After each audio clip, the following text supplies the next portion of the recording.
You think you know Casino? You think you know who Ace Rothstein really was? Forget about it. The real story, the one they couldn't show you, the one that stayed buried until the man was cold in the ground, it's the kind of thing that makes the whole movie look like a fairy tale. So pay attention. In Casino, Ace Rothstein is portrayed as the guy who keeps his mouth shut, capish? That's the whole foundation of De Niro's entire performance. You know what I'm saying? The control, the ice cold discipline, that stare that cuts right through you and says, I see exactly what you are, and I ain't never going to be like you. Not in a million years. Scorsese, he constructs this 3-hour epic around a character whose most defining trait, his signature move, if you will, was staying silent. The guy put up with everything. He tolerated the loose cannon friend who couldn't control himself. He endured the wife who was running around on him. He survived a car bomb that should have turned him into confetti, dealt with exile, watched everything he built crumble right in front of his eyes. And through every bit of it, every single moment, he never, and I mean never, handed the FBI so much as a whisper of a name. That's the Ace Rothstein that audiences walk out of the theater remembering, the principled professional.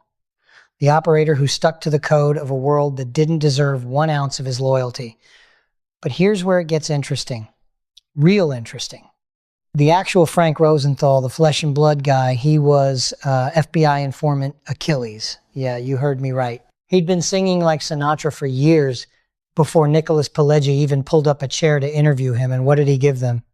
He gave the Bureau the names of killers, the guys who took out Sam Giancana, Johnny Roselli, Tamara Rand, the whole murderer's row. He handed them the complete blueprint of the casino skim operation, dollar amounts, courier routes, the exact identities of the men who stuffed briefcases with cash and carried them on regular commercial flights from Las Vegas all the way to Chicago like they were traveling salesmen. His cooperation, it was classified as singular in nature, which in FBI language means if anybody found out who he really was, his life expectancy would be measured in hours, maybe minutes. And that code name they gave him, Achilles, it told you everything you needed to know about what he represented to the organization that put all their trust in him. The fatal flaw, the hidden weakness they never saw coming until it was way too late. None of this, not one single frame of it, appeared in Casino. And you know why? Because none of it could. Rosenthal's status as an informant wasn't revealed to the public until October 30th, 2008. Exactly 17 days after he died from a heart attack in Miami Beach, and a full 13 years after the film hit theaters. The man that Scorsese presented as the living embodiment of Omerta, the code of silence, had actually been the FBI's most valuable source of intelligence inside the Chicago outfit's entire Las Vegas operation. Casino never told you the real reason why Lefty turned on Tony Spilotro. Because Casino was constructed entirely on the testimony of a man who was lying about the single most important fact of his entire existence. This right here, this is that fact. And the specific act of betrayal, the actual trigger that pushed Rosenthal straight into the waiting arms of federal law enforcement, it was uglier, way more personal, and far more strategically calculated than anything the film ever dared to show you. The version of this story that most people carry around in their heads, the version Scorsese committed to film, the version Pileggi put down in print, that's the version Frank Rosenthal wanted you to believe. He was the primary source for both the book and the movie. He cooperated extensively, you understand? Provided photographs from his personal collection, confirmed details and dates, corrected timelines when they got things wrong. And the entire time, every single conversation, every interview, he was carefully constructing a mythology about himself. The myth was beautifully simple. I was the smartest guy in any room I walked into.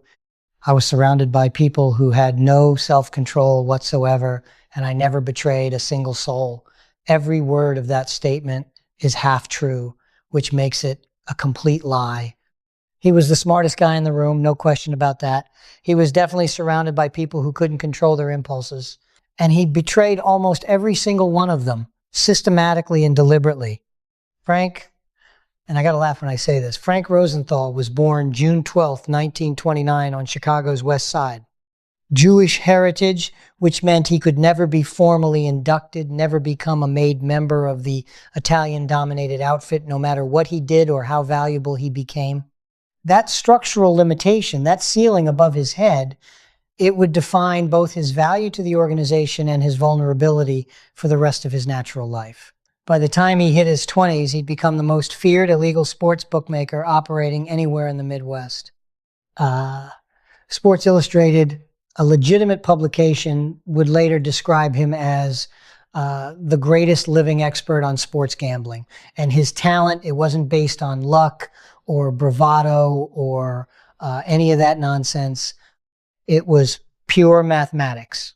The guy could read a betting line, calculate a point spread, and move money around with a precision that made the outfit's own operations look like a bunch of amateurs fumbling around in the dark. They needed him desperately because he could do things they couldn't do for themselves. He needed them just as badly because without their protection, without their muscle backing him up, he was a walking target for every crew operating in Chicago. The arrangement functioned smoothly because both sides clearly understood the exchange. Rosenthal provided the brains, the analytical genius, the outfit provided the body, the enforcement. That equation held stable for nearly 2 decades before the whole thing came crashing down. And when it finally collapsed, and believe me, it collapsed spectacularly, it would take the entire Las Vegas skim operation down with it, all of it, gone. Tony Spilotro entered the world 9 years after Rosenthal, May 19th, 1938. The 4th son out of 6 boys raised above his parents' restaurant, Patsy's, right there on the west side. It was a known outfit hangout where made men sat elbow to elbow with regular factory workers eating their pasta. By 1963, Spilotro had apprenticed under Sam DiStefano, who was the outfit's most feared loan shark and torture specialist, the kind of guy who enjoyed his work way too much. And he earned his button, got formally inducted. He became a made member before his 26th birthday, which tells you something about how effective he was at what he did. And here's a detail that becomes bitterly, painfully important later on, a detail the film never even touches. Rosenthal once personally saved Spilotro's life. West Side boss, Fiore Buccieri, was literally strangling Spilotro with his bare hands over some perceived sign of disrespect, and Rosenthal stepped in, talked Buccieri down from whatever ledge he was on, and physically pulled Tony out of that situation while he was still breathing. Rosenthal confirmed this story himself in a 2006 interview with Cardozo Player magazine. The interviewer pointed out the painful irony that the man whose life Rosenthal had saved would eventually become the man who destroyed everything Rosenthal had built. But you know what? The deepest irony, the real kicker, wasn't the betrayal itself. It was the direction the betrayal actually traveled. The film shows you Spilotro betraying Rosenthal, stabbing him in the back. The documented historical record shows both men betraying each other, and it shows Rosenthal doing it more effectively, more quietly, and for a much, much longer period of time. The same route, the same channel that would eventually carry FBI intelligence from Rosenthal's mouth straight to federal prosecutors, it was already being established, already being laid down in Chicago years before either man ever set foot in the desert. And that parking lot on East Sahara Avenue, the one where someone would eventually try to assassinate Rosenthal with a car bomb, at that point it was still just an ordinary restaurant parking lot, unremarkable, the kind of place where a man grabs dinner without thinking for 1 second about whether he's going to walk out of there alive. Rosenthal relocated himself to Las Vegas in 1968, moving from Miami specifically to escape the intense law enforcement heat that his bookmaking operations had generated down there. Spilotro arrived 3 years later in 1971, dispatched by boss Tony Accardo to replace Marshall Caifano as the outfit's primary enforcer and street representative in Vegas. The arrangement, the whole organizational structure, was designed by men sitting in Chicago who had never set foot inside a casino in their entire lives. Rosenthal would run the Stardust, the Fremont, the Marina, and the Hacienda, 4 separate casinos that got compressed into the single fictional Tangiers for the film. He operated as executive consultant to frontman Alan Glick, pulling down a salary of $250,000 annually. His title was deliberately vague, intentionally unclear, because the Nevada Gaming Commission had formally denied him a license. He couldn't officially manage a casino according to state law, so instead he ran 4 of them anyway, without the paperwork. Spilotro's job description was simpler in theory, absolutely lethal in practice. He was there to protect the skim operation, to keep everyone honest and in line, to make absolutely certain the money flowed smoothly from the count rooms in Las Vegas back to the bosses in Chicago, Kansas City, hold on, Milwaukee, and Cleveland without any interruption whatsoever. One man's job required him to be invisible, to operate in the shadows. The other man's essential nature made invisibility completely impossible. Frank Collada, Spilotro's childhood friend from the old neighborhood, the man who would later transform into the FBI informant whose testimony nearly destroyed them all, he described the friction between them in terms that Pileggi recorded and the film only barely hinted at. Spilotro would stand there and watch Rosenthal walk into the Stardust and see every manager, every pit boss, every cocktail waitress immediately jump to attention like the president just walked in. This Jewish outsider, this guy who could never be made, was being treated like absolute royalty. Meanwhile, the made guy, the guy who could order a killing with a phone call, stood in the shadows, unacknowledged, ignored. The hierarchy was completely inverted by function, turned upside down. In Chicago, back home, Spilotro outranked Rosenthal by every measure the outfit officially recognized, every traditional standard. In Las Vegas, out in the desert, Rosenthal outranked Spilotro by every measure that actually mattered in practical terms. That inversion, that reversal of the natural order, it was like a lit fuse, and it burned steadily for an entire decade before anyone even smelled the smoke.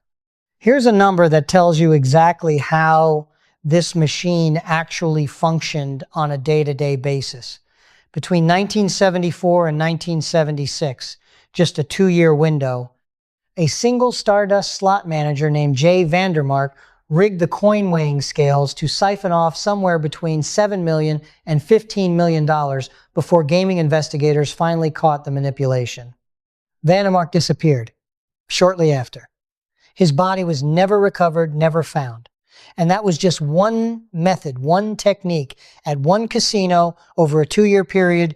The broader skim operation, the real machinery, operated through multiple sophisticated channels simultaneously. Before the official count even began each day, mob-trusted employees positioned inside the count rooms would remove cash. Estimates ranged anywhere from $40,000 to $100,000 daily, place it in separate containers that nobody was supposed to see, and lock it away securely. That money never appeared on any official record anywhere. From the state's perspective, from the taxman's perspective, it simply didn't exist, vanished into thin air. Couriers collected it on regular, predictable schedules like clockwork.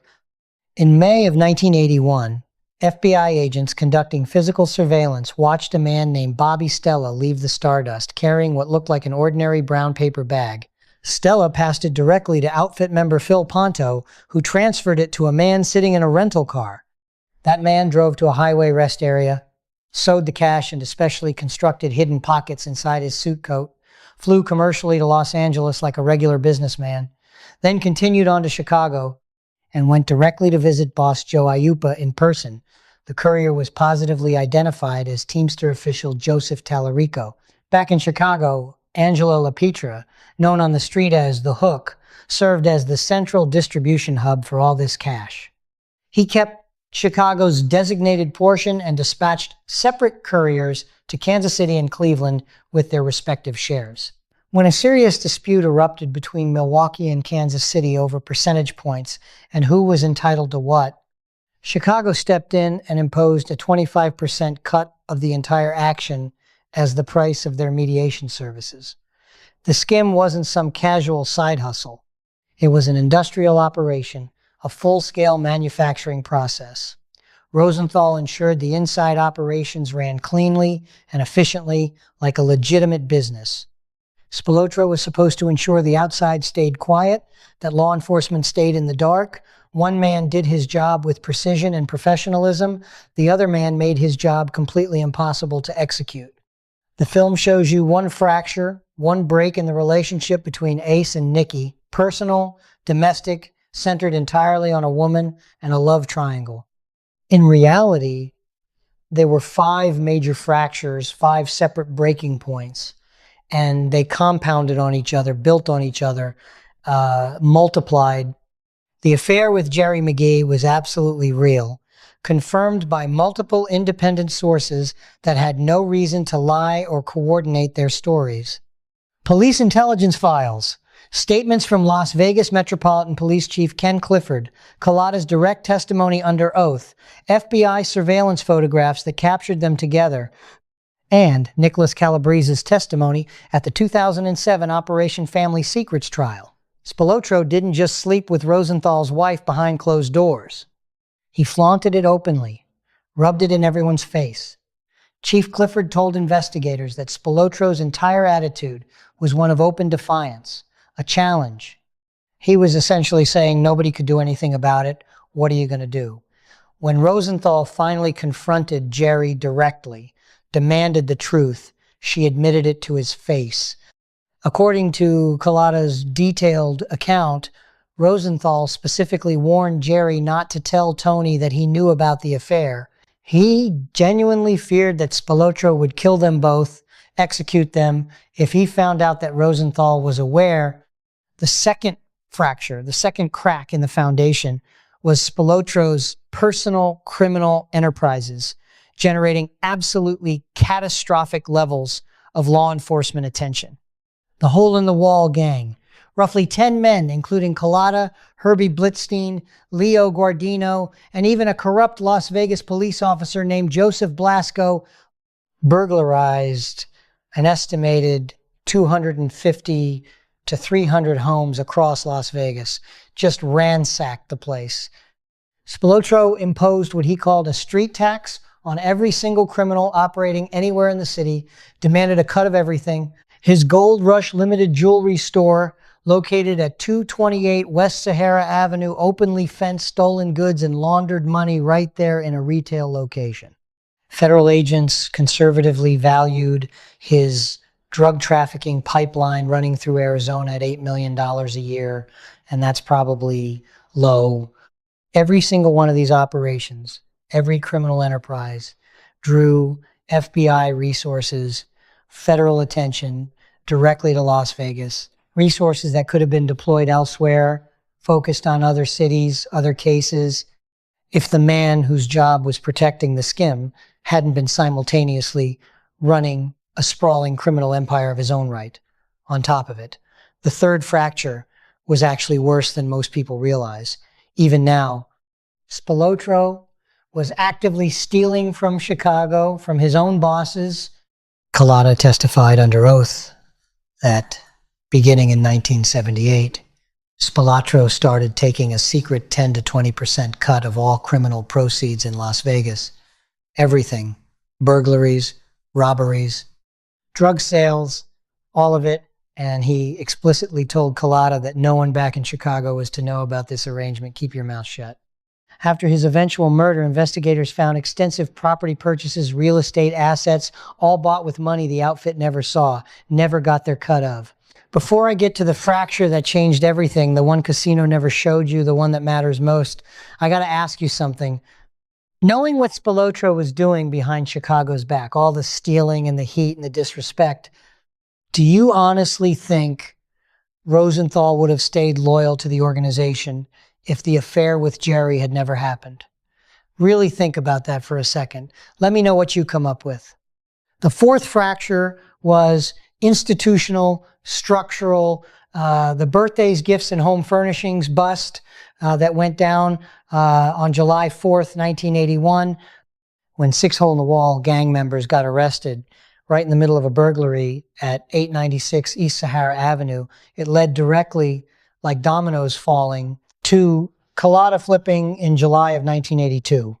His testimony provided critical evidence that was used against Ayupa, Cerrone, and the outfit's entire upper leadership structure in the strawman skim trials. 5 of Spilotro's closest associates eventually became government witnesses, rats, every one of them. FBI agent William Romer wrote in his reports that Spilotro's complete mismanagement and his failure to protect his own people, to keep them safe and loyal, drove them directly into the government's welcoming arms. The bosses, who'd originally sent Spilotro out to Las Vegas specifically to keep things quiet, to maintain order, were now facing serious federal indictments entirely because of the attention he'd drawn to the operation. Every fracture built directly on the one that came before it, a cascading failure. The affair made Rosenthal bitter and resentful. The reckless criminality made the entire skim operation vulnerable to law enforcement. The secret enrichment meant Spilotro was betraying the same bosses he was supposedly serving and protecting. The parade of informants, one after another, meant the entire structure was crumbling from within, collapsing. And then there was the 5th fracture, the one that doesn't appear anywhere in the film, nowhere in the book, not in any published account, before 2008. Frank Rosenthal became FBI informant Achilles, started cooperating fully. The cooperation began no later than 1978, maybe even earlier, handled personally by Special Agent Zachary Shelton. And what did he give them? He identified the specific killers of Sam Giancana, Johnny Roselli, Tamara Rand, and Edward Buccieri, naming Spilotro, Joey Hansen, and Paul Skyro as the Buccieri killers specifically. Chapter and verse. He provided detailed, comprehensive intelligence on skim operations at the Stardust and the Tropicana, how it worked, who was involved, everything. One FBI source told journalist Jane Ann Morrison directly that Rosenthal talked about everything and everyone. Didn't matter whether he had first-hand knowledge or was just passing along rumors and second-hand information, he gave it all up. Everyone watching the movie assumes the film's Ace Rothstein stayed loyal to the code and suffered stoically, nobly, the principled man tragically undone by lesser people around him who couldn't control themselves. That's not even close to what actually happened in reality. The principled man did what he'd always done. He did the math, calculated the probabilities. He read the board the same way he'd read every betting line and every point spread for 30 years of his professional life, and he determined with mathematical certainty that the operation was completely finished, done, over. Then, having made that calculation, he placed his bet on the other side, switched teams. The real Jerry McGee was born May 16th, 1936 in Los Angeles, California. She grew up near Sherman Oaks in poverty that her sister Barbara later described as the worst in the entire neighborhood, absolutely desperate. Jerry hated it more than anything else in her life, that poverty, that struggle. She graduated from Van Nuys High School in 1954 and worked regular jobs at Thrifty Drugs, Bank of America, and Lockheed Martin before eventually moving to Las Vegas around 1960, looking for something better. The film deliberately obscures a critical, important fact about her life. Jerry had a daughter, Robin, born December 27th, 1957, with Lenny Marmer, the real-life Lester Diamond from the movie.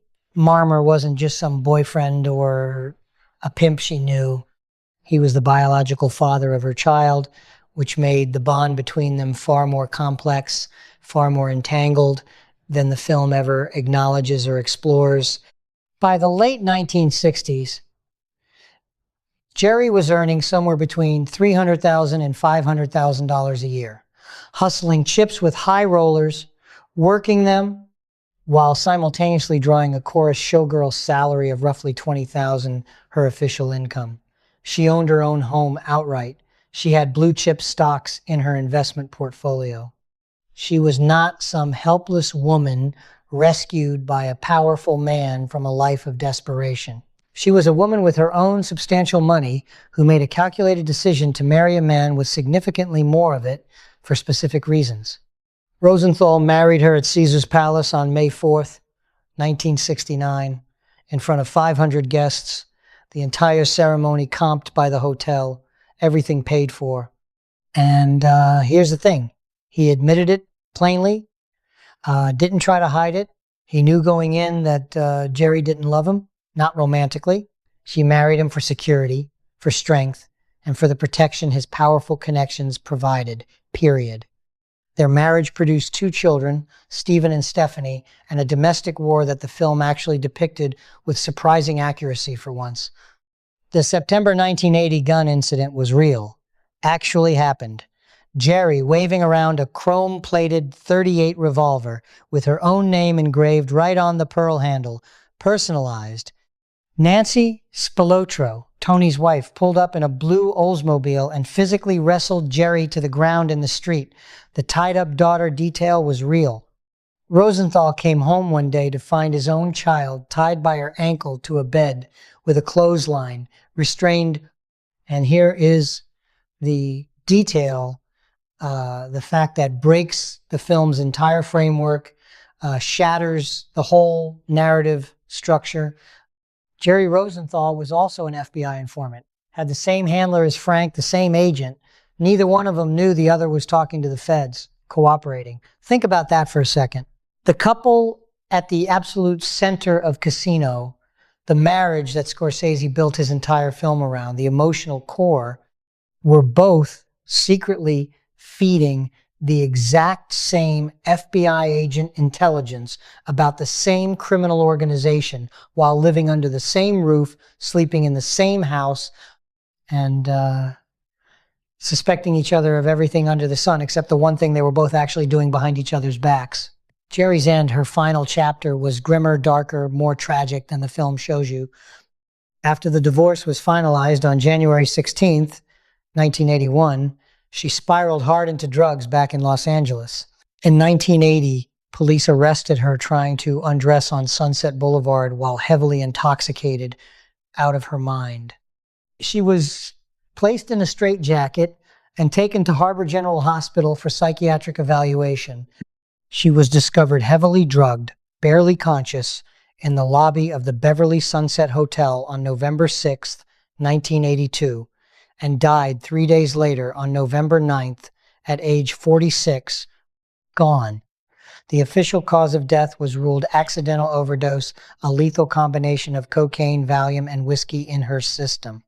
Rosenthal spent $50,000 of his own money on a private autopsy specifically to clear his name to prove he had nothing to do with it.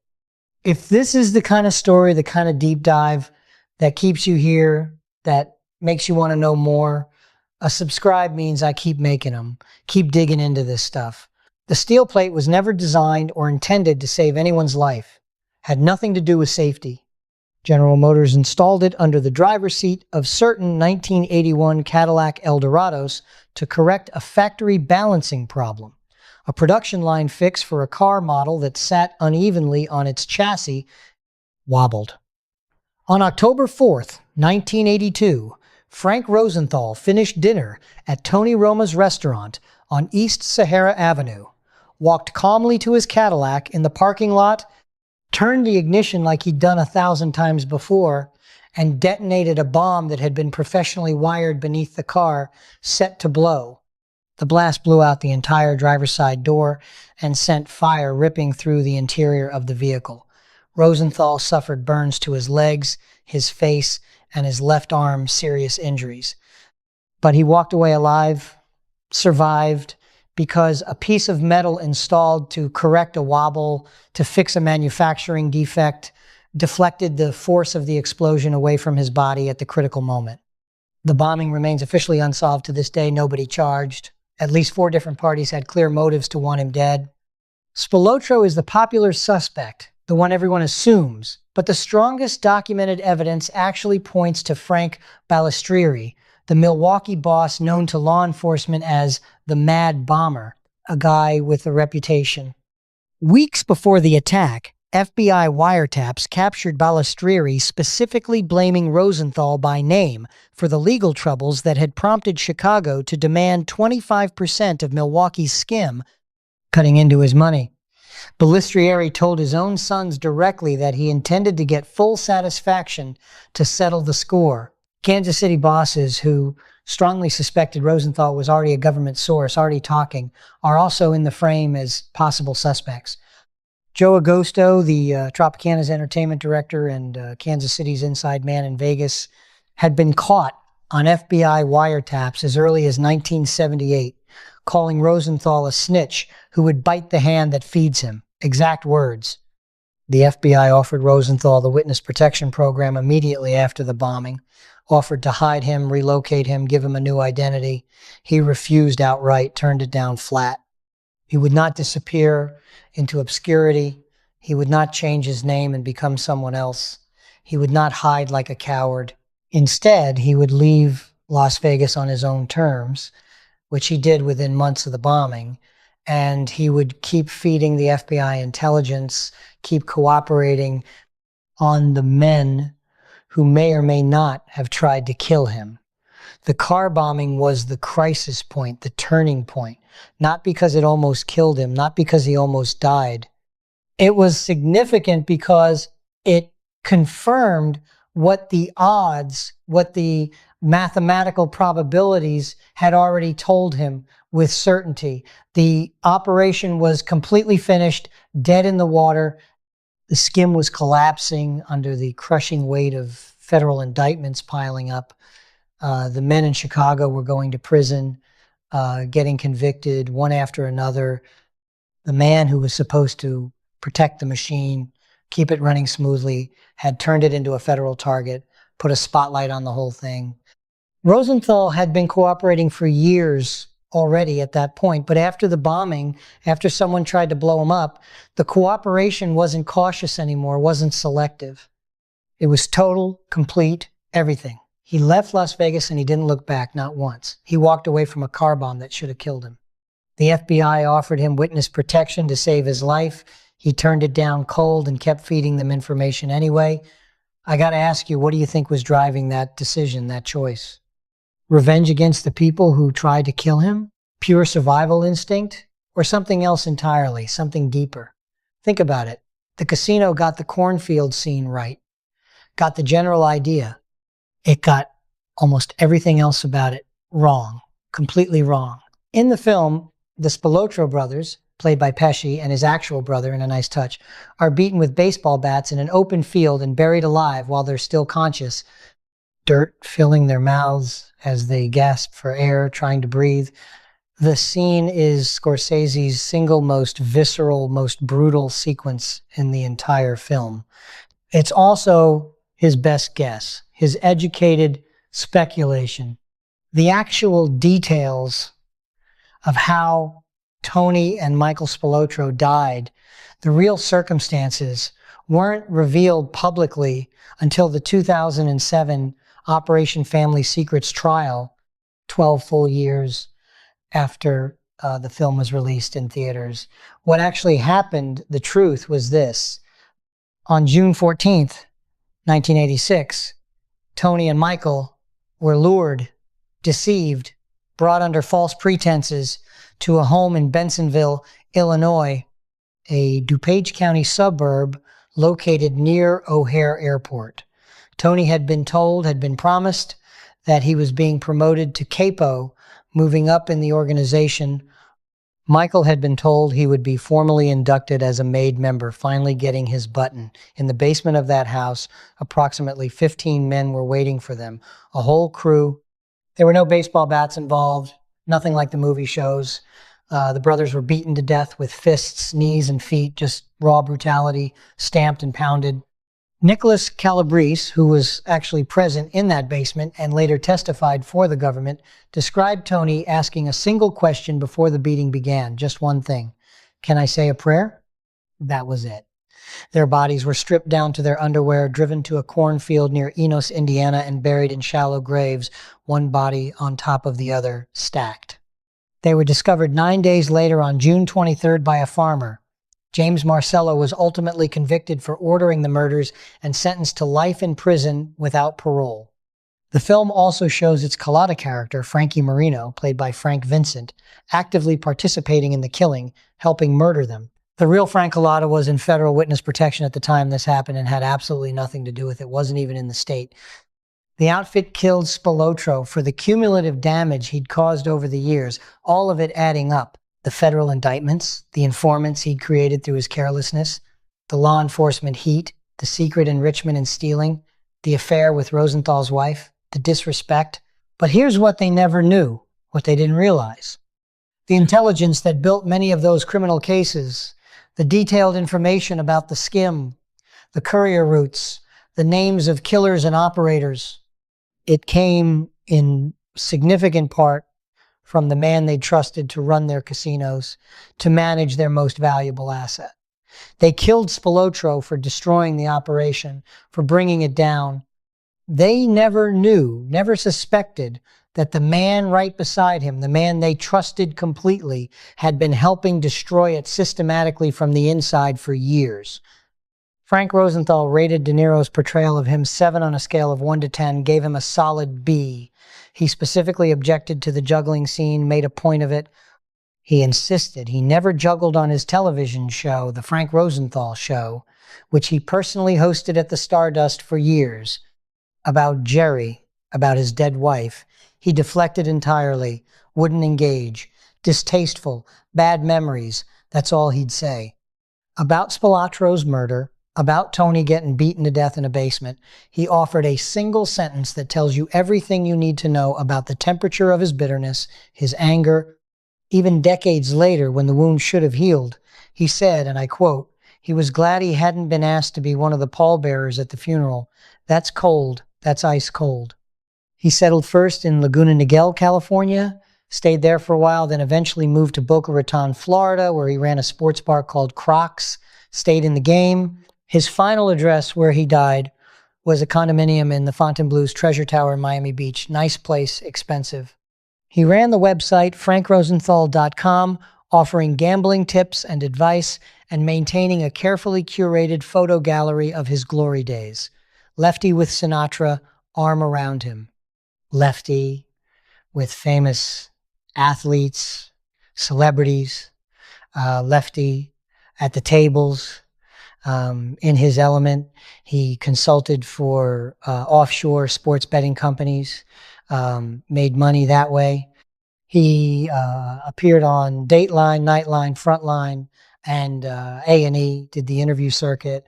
He dined regularly at Prime 112 in Miami Beach, had his regular table, and he maintained, repeated to every interviewer, to every journalist, and to every camera that pointed at him over the years, the complete fiction that he had never cooperated with law enforcement, never been a rat. In a 2006 interview, he said it plainly, put it right out there. It all comes down to style and doing what you feel comfortable with. I never talked about or testified against anyone and never will. Never will. This was a lie, a complete fabrication. The man who built his entire reputation on reading odds accurately and never bluffing, never making a move he couldn't back up, was running the longest bluff of his entire life, the biggest con, and it held up perfectly. It held through the book publication, it held through the film and all its publicity. It held through 30 years of interviews and public appearances and a personal website that presented the myth as autobiography, as established fact. He died of a heart attack on October 13th, 2008, at age 79, found by his daughter Stephanie at his Miami Beach condominium alone. 17 days later, less than 3 weeks, Las Vegas Review-Journal columnist Jane Ann Morrison published the story that changed everything. Rosenthal had been FBI informant Achilles, had been cooperating for decades. His files were released publicly in 2011 under the Freedom of Information Act and are searchable right now at vault.fbi.gov if you want to read them yourself. At a 2015 Mob Museum panel discussion, Oscar Goodman, who had personally represented both Rosenthal and Spilotro as their attorney and even played himself in the film, disputed the informant story, defended his former client's reputation. FBI agent Mark Casper challenged him directly, right there in public, producing actual surveillance photographs that directly contradicted Goodman's denials, showed him the evidence. Morrison's summary of the entire situation was precise and devastating. He may not have testified in open court, but he definitely gave them everything. Rosenthal spent his final decades, the last chapter of his life, perfecting a carefully constructed myth about a man who never cooperated, who stayed loyal to the code, while the classified files documenting his extensive cooperation sat in FBI storage, locked away, waiting patiently for him to die before anyone could read them, before the truth could come out. The Tony Roma's on East Sahara Avenue is gone now, torn down, erased. And the parking lot where the Cadillac Eldorado exploded, where Frank Rosenthal walked away from his own assassination because of a steel plate that General Motors installed to fix a wobble, to correct a defect, was demolished years ago, paved over. Larry Flint's Hustler Club stands on the site now, completely different world. The Stardust, where the skim ran like clockwork for years and where Rosenthal ruled from a title that didn't officially exist on any paperwork, was imploded, blown up deliberately on March 13th, 2007, turned to dust. Rosenthal died the following year, didn't live to see much after that. Jerry had been dead for 26 years by then, long gone. Spilotro for 22, beaten to death in a basement. Colota outlasted them all, survived everyone, and died of COVID in 2020. The virus got him. But the FBI files, those documents, they're still there, still exist, released in 2011, indexed, searchable, permanent, can't be erased. You can read them yourself if you want, see it with your own eyes. The code name is right there in the documents, plain as day, Achilles. The fatal weakness at the center of the entire machine, the hidden vulnerability concealed in plain sight for 30 years, named after the one weakness that brought down the greatest warrior in the whole story. Nobody heard it, nobody understood what it meant until it was way too late to matter. The man whose genius, whose entire talent was calculating odds and probabilities, had calculated the odds on his own survival and bet against the house he'd built with his own hands. The house always wins, that's the rule. Rosenthal knew that better than anyone alive, understood it in his bones. He just made absolutely sure that when the end came, he was in the house, not outside it.